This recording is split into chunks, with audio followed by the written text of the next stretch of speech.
Hello, ദേ കണ്ടോ ഈ ചട്ടിയിൽ കിടന്ന് മൊരിയുന്നത് എന്താണെന്ന് അറിയാവോ? ദിവനാണ് ക്രിസ്പി പോർക്ക് ബെല്ലി. പോർക്ക് ഇഷ്ടപ്പെടുന്ന എല്ലാ കൂട്ടുകാരും ഒരിക്കലെങ്കിലും ഒന്ന് ട്രൈ ചെയ്തു. സൂപ്പറാ. വെറും ഉപ്പും മുളകും പോർക്കും ഉണ്ടെങ്കിൽ ആർക്കും വീട്ടിലുണ്ടാക്കി എടുക്കാവുന്നതേ ഉള്ളൂ. ഓവനും എണ്ണയും ഒന്നും വേണ്ട. നല്ല മൊരിഞ്ഞ ക്രിസ്പി പോർക്ക് ബെല്ലി ഒന്ന് ട്രൈ ചെയ്താലോ? വായോ, ദേ കഴിഞ്ഞ ദിവസം ഞാൻ പോർക്ക് ഡ്രൈ ഫ്രൈ റെസിപ്പി ഇട്ടായിരുന്നല്ലോ. അതിനുവേണ്ടി വാങ്ങിയ പോർക്കിൽ നിന്നും കട്ട് ചെയ്ത് മാറ്റിയ 2 കഷ്ണം പോർക്കിന്റെ ഫാറ്റ് പീസ് ആണ് എന്റെ കയ്യിലിരിക്കുന്നത്. അപ്പോ പണി തുടങ്ങിയാലോ? ആദ്യം തന്നെ ഒരു പാനിലേക്ക് പോർക്കിന്റെ ഫാറ്റ് പീസ് ഇട്ട് കൊടുക്കാം. ഇനി ഒരല്പം ഉപ്പൊന്ന് വിതറാം. ഇതിലേക്ക് ഇനി 1/2 ടീസ്പൂൺ കുരുമുളക് പൊടിയും, ഒരു 3 കഷ്ണം വെളുത്തുള്ളി നെടുകെ പിളർന്നതും, ചെറിയ 1 കഷ്ണം ഇഞ്ചി 4ആയി പിളർന്നതും, ഒരു പാതി സവാള നീളത്തിലരിഞ്ഞതും ചേർത്ത ശേഷം പോർക്കിൻ കഷ്ണങ്ങൾ മുങ്ങി വേകുവാൻ പാകത്തിന് 2.5 ഗ്ലാസ് വെള്ളവും ചേർത്ത് കൊടുക്കാം. ഇനി ഇത്രയും ഐറ്റംസ് അടപ്പിട്ട് അടച്ച് ഒരു 10 മിനിറ്റ് നല്ലവണ്ണം വേവിച്ചെടുക്കുന്നുണ്ട്. 10 മിനിറ്റിന് ശേഷം അടപ്പ് മാറ്റി പോർക്കിൻ കഷ്ണങ്ങൾ ഒന്ന് മറിച്ചിട്ട ശേഷം വീണ്ടും ഒരു 10 മിനിറ്റ് കൂടെ നന്നായി ഒന്ന് വേവിച്ചെടുക്കണം. അങ്ങനെ മൊത്തം 20 മിനിറ്റ് വെന്ത ശേഷം അടപ്പ് മാറ്റി തുറന്നു വെച്ച് ആ സ്റ്റോക്ക് എല്ലാം ഒരു 1/4 ഭാഗത്തോളം വറ്റുന്നത് വരെ തുറന്നു വെച്ച് വേവിക്കാം. ഇങ്ങനെ വറ്റിച്ചെടുക്കുന്ന സ്റ്റോക്ക് കൊണ്ട് തന്നെ നമുക്ക് നല്ലൊരു ഡിപ്പിംഗ് സോസും ഉണ്ടാക്കിയെടുക്കണം. അതുകൊണ്ട് പോർക്ക് വെന്ത സ്റ്റോക്ക് കളയേണ്ടതില്ല കേട്ടോ. ദേ അങ്ങനെ തിരിച്ചും മറിച്ചുമിട്ട് പോർക്കെല്ലാം നന്നായി വെന്ത് സ്റ്റോക്ക് വറ്റി നല്ല തിക്കായി വന്നിട്ടുണ്ട്.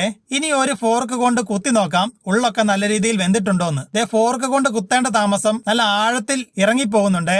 അപ്പോൾ പോർക്ക് സെറ്റ്. ഇനി നമുക്ക് ഈ സ്റ്റോക്കിൽ നിന്നും പോർക്കിൻ കഷ്ണങ്ങൾ പെറുക്കി മാറ്റാം. ദേ ഈ സ്റ്റോക്ക് ഇങ്ങനെ തന്നെ ഒരു സൈഡിലേക്ക് മാറ്റി വെക്കാം സോസിനായി. ഇനി ഒരു കട്ടിംഗ് ബോർഡിലേക്ക് പോർക്കിൻ കഷ്ണങ്ങൾ വെച്ച ശേഷം ഫോർക്ക് കൊണ്ട് നന്നായി ഒന്ന് കുത്തിക്കൊടുക്കണം. ഉള്ളൊക്കെ നന്നായി ഫ്രൈ ആകണമെങ്കിൽ ഒന്ന് കുത്തിക്കൊടുക്കുന്നത് നല്ലതാ. ദേ ഫോർക്ക് കൊണ്ട് ഇങ്ങനെ കുത്തുമ്പോൾ തന്നെ ആ നെയ്യെല്ലാം പുറത്തേക്ക് ചാടി വരും. അതുകൊണ്ട് ഫ്രൈ ചെയ്യാൻ പ്രത്യേകിച്ച് ഒരു ഓയിലും ആവശ്യമില്ലെന്നേ.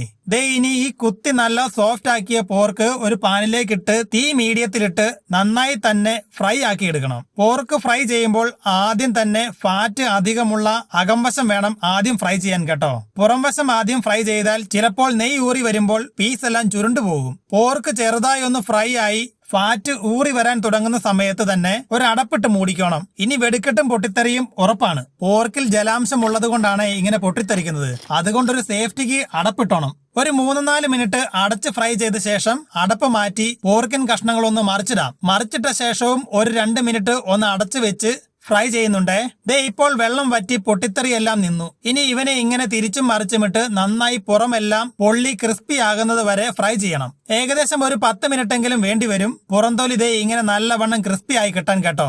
ഇനി ഇവനെ ഈ ഓയിലിൽ നിന്നും കോരി മാറ്റിയ ശേഷം ചെറുതായി ഒന്ന് തണുക്കാൻ അനുവദിക്കാം. ഈ സമയം കൊണ്ട് നമുക്ക് ഡിപ്പിംഗ് സോസ് റെഡിയാക്കാം. പാൻ ചെറുതായി ഒന്ന് ചൂടാക്കിയ ശേഷം പോർക്ക് വേവിച്ച സ്റ്റോക്ക് അല്പം വെള്ളം ഒഴിച്ച് ലൂസാക്കിയ ശേഷം പാനിലേക്ക് ഒന്ന് അരിച്ചൊഴിച്ചു കൊടുക്കുന്നുണ്ട്.